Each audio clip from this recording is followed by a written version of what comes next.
Price the Lord. ദൈവത്തിൻ്റെ അതിപരിശുദ്ധമായ നാമം വാഴ്ത്തപ്പെടുമാറാകട്ടെ. എല്ലാ പ്രിയപ്പെട്ടവർക്കും ക്രിസ്തുവേശുവിൽ സ്നേഹവന്ദനം.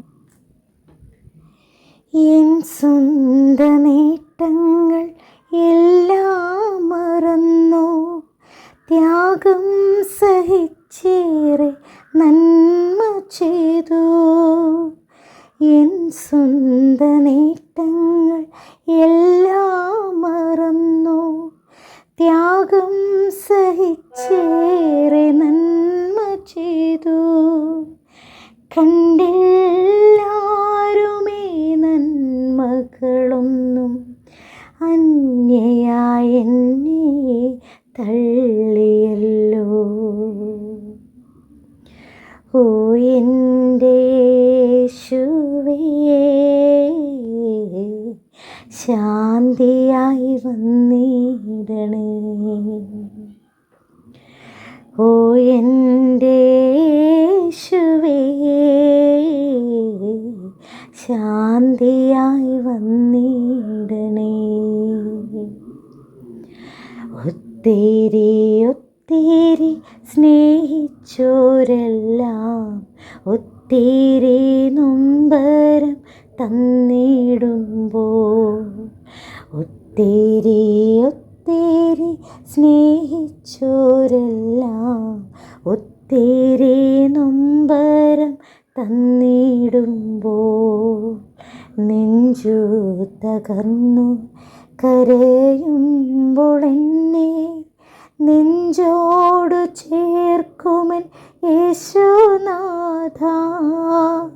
ഓ എൻ്റെ സ്നേഹമേ,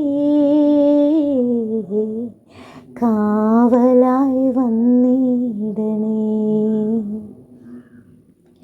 ഓ എൻ്റെ സ്നേഹമേ, കാവലായി വന്നിടണേ. വന്ദനങ്ങളും അറിയിക്കുന്നു. ദൈവം നിങ്ങളെ ധാരാളമായി അനുഗ്രഹിക്കുമാറാകട്ടെ. വളരെ അനുഗ്രഹിക്കപ്പെട്ട ഒരു നല്ല ഞായറാഴ്ച പകൽ കർത്താവ് നമുക്ക് നൽകിയല്ലോ. അതോർത്ത് കർത്താവിനെ സ്തുതിക്കുന്നു. അല്പനിമിഷം കർത്താവിൻ്റെ വചനം ചിന്തിപ്പാൻ നമുക്ക് തയ്യാറാകാമല്ലോ. ഇന്ന് പകലിൽ അതിനാധാരമായി 18-ാമത്തെ സങ്കീർത്തനം അതിൻ്റെ 2-ാമത്തെ വാക്യം ഇന്ന് പകൽക്കാലം വായിക്കുന്നു. സങ്കീർത്തനങ്ങൾ 18 അതിൻ്റെ 2-ാമത്തെ വാക്യം. ഇങ്ങനെയാണ് ആ വാക്യം വായിക്കുന്നത്. യഹോവ എൻ്റെ ശൈലവും എൻ്റെ കോട്ടയും എൻ്റെ രക്ഷകനും എൻ്റെ ദൈവവും, ഞാൻ ശരണമാക്കുന്ന എൻ്റെ പാറയും എൻ്റെ പരിചയും എൻ്റെ രക്ഷയായ കൊമ്പും എൻ്റെ ഗോപുരവും ആകുന്നു. സ്തോത്രം. സങ്കീർത്തന പ്രമാണിയായിരിക്കുന്ന ദാവീദ് ഈ സങ്കീർത്തനം എഴുതുമ്പോൾ വളരെ അനുഗ്രഹത്തോടെ പരിശുദ്ധാത്മ നിറവിൽ നിന്നുകൊണ്ട് ദൈവത്തെ പുകഴ്ത്തുന്ന ഒരു സങ്കീർത്തനമാണ്. നമുക്കത് കാണുമ്പോൾ അറിയാം തന്നെ. അതിൻ്റെ 2-ാമത്തെ വാക്യം തന്നെ നമുക്കറിയാൻ കാണുന്നത് ഇങ്ങനെയാണ്. യഹോവ എൻ്റെ ശൈലം, കാരണം എൻ്റെ കോട്ടയും എൻ്റെ രക്ഷകനും, എല്ലായിടത്തും എൻ്റെ നോക്കിയ ആ പദപ്രയോഗം കണ്ടോ. എൻ്റെ ശൈലം, എൻ്റെ കോട്ട കണ്ടോ, എൻ്റെ രക്ഷകൻ, എൻ്റെ ദൈവം, ആമേൻ, എൻ്റെ പാറയും എൻ്റെ പരിചയും കണ്ടോ, എൻ്റെ രക്ഷകനും എൻ്റെ ഗോപുരവും കണ്ടോ. അപ്പോൾ എല്ലാ ഭാഗത്തും എൻ്റേത്, വേറെ ആർക്കും ഞാൻ വിട്ടുകൊടുക്കത്തില്ല ഈ ദൈവത്തെ. ഏത് സങ്കീർത്തനം എടുത്ത് പഠിച്ചാലും ദാവീദ് ഏറ്റവും കൂടുതൽ ദൈവത്തെ എൻ്റേത് എന്ന് പറയുന്നു. അടുത്ത് നോക്കിയേ, എൻ്റെ ശത്രുക്കളുടെ കയ്യിൽ നിന്ന് കണ്ടോ, എൻ്റെ ശത്രുക്കളുടെ കയ്യിൽ നിന്നും. ആമേൻ. അപ്പോൾ ദാവീദിന് ശത്രുക്കളുണ്ടായിരുന്നു. നമുക്കറിയാം ദാവീദിന് ശത്രുക്കൾ എന്ന് പറഞ്ഞാൽ ചെറിയ ആൾക്കാരല്ല, പേരുകേട്ട ശത്രുക്കളാണ്. ശൗല്, ഗോലിയാത്ത്, തുടങ്ങിയ ഒത്തിരി ശത്രുക്കൾ ദാവീദിനുണ്ടായിരുന്നു. പക്ഷെ അവിടെ എല്ലാം ദാവീദ് ദൈവനാമത്തെ ഉയർത്തുവാനിടയായി. സ്തോത്രം. ആമേൻ. വളരെ ശക്തമായി ആമേൻ ദാവീദ് ഇവിടെ പറയുകയാണ്, എൻ്റെ പ്രാർത്ഥന അവൻ്റെ ചെവിയിലെത്തി. Praise the Lord. ആമേൻ. ഞാൻ കഴിച്ച പ്രാർത്ഥന അവൻ്റെ ചെവിയിൽ എത്തി. കണ്ടോ, എൻ്റെ അപേക്ഷ കേട്ടു. ആമേൻ. എൻ്റെ ദൈവത്തോട് നിലവിളിച്ചു. കണ്ടോ, എൻ്റെ കഷ്ടതയിൽ ഞാൻ, അപ്പോൾ എല്ലാം എൻ്റെ. ആമേൻ. അതാണ് ഇവിടെ ദാവീദ് പറയുന്നത്, എൻ്റെ ശൈലം. അപ്പോൾ ദൈവത്തെ ഏത് സമയത്തും ഉയർത്തിപ്പിടിക്കാൻ ദാവീദിന് കഴിഞ്ഞു എന്നാണ്. ഇന്ന് എന്നെ കേൾക്കുന്ന ഈ വിശുദ്ധമായ ദിവസത്തിൽ ദൈവസഭയിൽ ആമേൻ പോകാൻ തയ്യാറായിക്കൊണ്ട് നിൽക്കുന്ന അഭിഷക്തന്മാരെ ഇന്ന് പകൽക്കാലം എൻ്റെ ദൈവം എൻ്റെ ബുദ്ധിമുട്ടെല്ലാം മാറ്റും. Praise the Lord. ആമേൻ. നമുക്കറിയാം, ദൈവവചനം നമ്മൾ ശരിക്ക് പഠിക്കുമ്പോൾ, ദൈവവചനം നമ്മൾ ശരിക്ക് മനസ്സിലാക്കുമ്പോൾ എല്ലാ ഭാഗത്തും നമുക്ക് കാണാൻ കഴിയുന്നത്, ആമേൻ, ഈ സങ്കീർത്തനങ്ങൾ 126 സങ്കീർത്തനം പഠിക്കുമ്പോൾ അതിൻ്റെ 5-ാമത്തെയും 6-ാമത്തെയും വാക്യം ഇങ്ങനെ വായിക്കുന്നു, കണ്ണുനീരോടെ വിതയ്ക്കുന്നവർ ആർപ്പോടെ കൊയ്യും. ആമേൻ.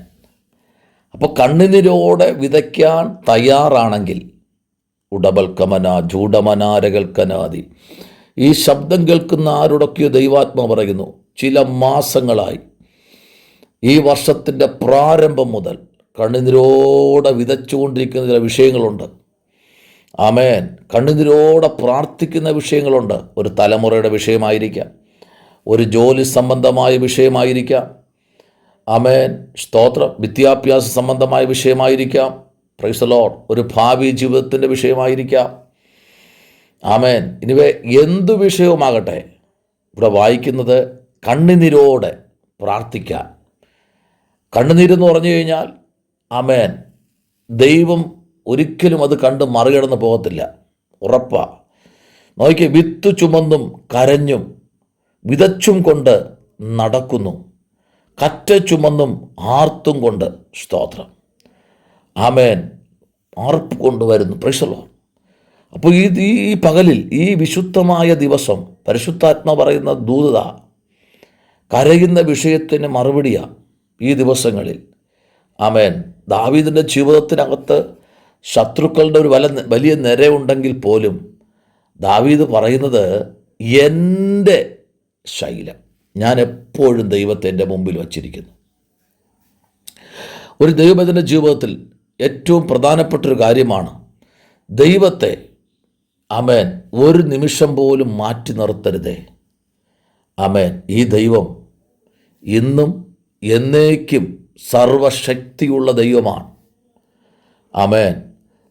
നമ്മെ മാനിക്കുന്ന, നമ്മെ പരിപാലിക്കുന്ന, നമ്മെ സ്നേഹിക്കുന്ന ഈ ദൈവം ഇന്നും എന്നേക്കും നമ്മുടെ ദൈവമാകുന്നു. ഹല്ലേലൂയ. ആമേൻ. നോക്കിക്കേ, ദാവീദിൻ്റെ ജീവിതത്തിൽ ആമേൻ കോട്ടയായിരുന്ന ദൈവം. Praise the Lord. അല്ലേ? ആമേൻ. Praise the Lord. ഒത്തിരി ശത്രുക്കൾ ദാവീദിനെ കൊന്നുകളയാൻ, ഹല്ലേലൂയ, ദാവീദിൻ്റെ ജീവിതത്തിലേക്ക് കടന്നു വരുമ്പോഴും അവിടെയെല്ലാം ദാവീദ് പറയുന്ന ഒരു കാര്യം ഇതാണ്. Price the Lord. എൻ്റെ ദൈവം എന്നെ പല ഭാഗത്തും കോട്ട കെട്ടി പരിപാലിച്ചു എന്നാണ്. ഹല്ലേലൂയ. പല ഭാഗത്തും. അതാണ് ഇവിടെ 6-ാമത്തെ വാക്യം പറയുന്നത്, എൻ്റെ കഷ്ടതയിൽ ഞാൻ യഹോവയെ വിളിച്ചപേക്ഷിച്ചു, എൻ്റെ ദൈവത്തോട് നിലവിളിച്ചു. അവൻ തൻ്റെ വിശുദ്ധ മന്ദിരത്തിൽ നിന്ന് എൻ്റെ അപേക്ഷ കേട്ടു. തിരുമുമ്പിൽ ഞാൻ കഴിച്ച പ്രാർത്ഥന അവൻ്റെ ചെവിയിലെത്തി. സ്തോത്രം. തിരുമുമ്പിൽ ഞാൻ കഴിച്ച പ്രാർത്ഥന, ഉടബനരഗത ശംഭവരാജകൽക്കനാദി, ഉണ്മയോടെയുള്ള പ്രാർത്ഥന, വിശ്വസ്തയോടെയുള്ള പ്രാർത്ഥന, ലഭിച്ചു എന്ന് പറഞ്ഞു പ്രാർത്ഥിക്കുന്ന പ്രാർത്ഥന ഉറപ്പായിട്ടും അത് ലഭിച്ചു എന്ന് വിശ്വസിക്കുക. അതാണ് ഇവിടെ 4-ാം വാക്യം പറഞ്ഞത്, മരണപാശങ്ങൾ എന്നെ ചുറ്റി. ആമേൻ. അഗാധ പ്രവാഹങ്ങൾ എന്നെ ഭ്രമിപ്പിച്ചു. സ്തോത്രം. ഹല്ലേലൂയ. ആമേൻ.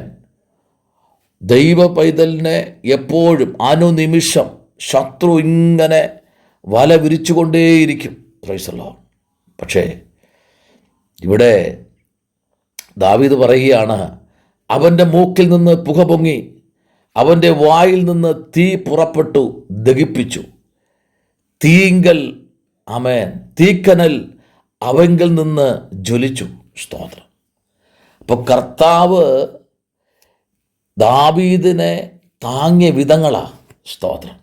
ഇന്ന് പകൽക്കാലം ദൈവമക്കളെ താങ്ങാൻ എൻ്റെ കർത്താവ് ഇന്ന് പകൽക്കാലം ഇറങ്ങി വന്നിട്ടുണ്ട്. നോക്കിയേ, അടുത്ത 10-ാം വാക്യം പറയുന്നു, അവൻ കെരൂബിനെ വാഹനമാക്കി പറന്നു. അവൻ ആമേൻ സ്തോത്രം കാറ്റിനെ ആമേൻ ചിറകുമേലായിരുന്നു പറപ്പിച്ചു. സ്തോത്രം. ഇന്ന് പകലിൽ ദൈവം തൻ്റെ ജനത്തെ സ്തോത്രം ആമേൻ മാനിക്കുന്ന വിധങ്ങൾ പലപ്പോഴും നമ്മൾ അറിയുന്നില്ല, അല്ലേ? നമ്മളൊരു വിഷയം പ്രാർത്ഥിക്കുമ്പോൾ ആ പ്രാർത്ഥനയ്ക്ക് മറുപടി കിട്ടിയില്ലല്ലോ എന്ന് പറഞ്ഞ് പള്ളിയിൽ പോലും പോകാത്തവരുണ്ട്. ഈ ഞായറാഴ്ചയെ കേട്ടോണ്ടിരിക്കുന്ന പലരും പ്രൈസ് ദി ലോർഡ്, ഹല്ലേലൂയ, ഈ വിശുദ്ധ ദിവസം ഇന്നിപ്പോൾ പള്ളിയിലൊന്നും പോണ്ട, ഇന്ന് ആമേൻ ഹല്ലേലൂയ ഗസ്റ്റൊക്കെ ഉള്ള ദിവസമല്ലേ, ഇന്ന് പള്ളിയിൽ പോണ്ട എന്നൊക്കെ പറഞ്ഞിരിക്കുന്ന വ്യക്തിയോട് ഈ പ്രഭാതത്തിൽ കർത്തൃ ദിവസത്തിൽ ദൈവാത്മാവ് പറയുന്നു, ദാവീദ് പറയുകയാണ്, എൻ്റെ പാറയും എൻ്റെ പരിചയും എൻ്റെ രക്ഷയായ കൊമ്പും എൻ്റെ ഗോപുരവുമാകുന്നു. ദൈവം നിൻ്റെ ആരെന്നറിയാമോ? നിൻ്റെ പരിചയമാണ്. സ്തോത്രം. 3-ാം സങ്കീർത്തനം പറയുന്നു, യഹോവ എനിക്ക് ചുറ്റും പരിചയമായിരിക്കുന്നു. സ്തോത്രം. എനിക്ക് ചുറ്റും പരിചയമായ ദൈവം. Praise the Lord. ഇന്ന് പകലിൽ ആമേൻ അവൻ നിൻ്റെ ഗോപുരമാണ്. നിൻ്റെ ഗോപുരമാണ്. ഈ പകൽക്കാലം ഏൽപ്പിച്ചു കൊടുക്കാം. അതെ, പ്രാർത്ഥിക്കാം. നമ്മുടെ കണ്ണുകൾ അടയ്ക്കാം. ഈ വിശുദ്ധ ദിവസം ആരാധനകൾ വെളിപ്പെടട്ടെ, ശുശ്രൂഷകൾ സഭകൾക്ക് വെളിപ്പെടട്ടെ, ദൂതുകളും പ്രവചനങ്ങളും വെളിപ്പാടുകളും വ്യാഖ്യാനപരങ്ങളും സഭയ്ക്കകത്ത് ജ്വലിക്കട്ടെ. ആത്മാവിൽ വരുമാനപ്പെട്ട് ദൈവജനം പ്രാർത്ഥിക്കട്ടെ. ഒരു അത്ഭുതം ഇന്ന് പകൽക്കാലം സഭകളിൽ വെളിപ്പെടുവാൻ, അകത്ത് വന്നതുപോലെയല്ല പുറത്തു പോകുമ്പോൾ വിടുതൽ പ്രാപിച്ച് ആത്മാവിനെ പ്രാപിച്ച് മടങ്ങുവാൻ ദൈവജനം പ്രാർത്ഥിക്കാം. എല്ലാ കാര്യങ്ങളും കോർത്തു പിടിച്ചാട്ടെ. പ്രാർത്ഥിക്കാൻ പോകുക. പരിശുദ്ധനായ ദൈവമേ, സ്വർഗ്ഗത്തിലുള്ള പിതാവേ, അനുഗ്രഹിക്കപ്പെട്ട പ്രഭാതവേളയ്ക്കായി സ്തോത്രം. ഈ കർത്തൃ ദിവസത്തിൽ കർത്താവിയുടെ മുമ്പിൽ കടന്നു വരുന്നു. സ്വർഗ്ഗം ഞങ്ങളോട് സംസാരിക്കണം, അത്ഭുതം ചെയ്യണം. ഇന്നത്തെ ആരാധന ദൈവം അനുഗ്രഹിക്കണം. കർത്താവ് ലോകമെമ്പാടും നടക്കുന്ന വിശുദ്ധ സഭായോഗങ്ങളെ ദൈവം മാനിക്കണം, അത്ഭുതം ചെയ്യണം, വലിയ കാര്യങ്ങൾ കർത്താവ് ചെയ്യണം. വരുന്ന ഒരാഴ്ചയ്ക്ക് വേണ്ടിയുള്ള മന്ന തന്ന് ഞങ്ങളെ പോഷിപ്പിക്കണമേ. പ്രാർത്ഥന കേട്ടിരിക്കാൻ നന്ദി. യേശുവിൻ അൻപുള്ള നാമത്തിൽ തന്നെ ആമേൻ. God bless you. ദൈവം നിങ്ങളെല്ലാവരെയും അനുഗ്രഹിക്കട്ടെ.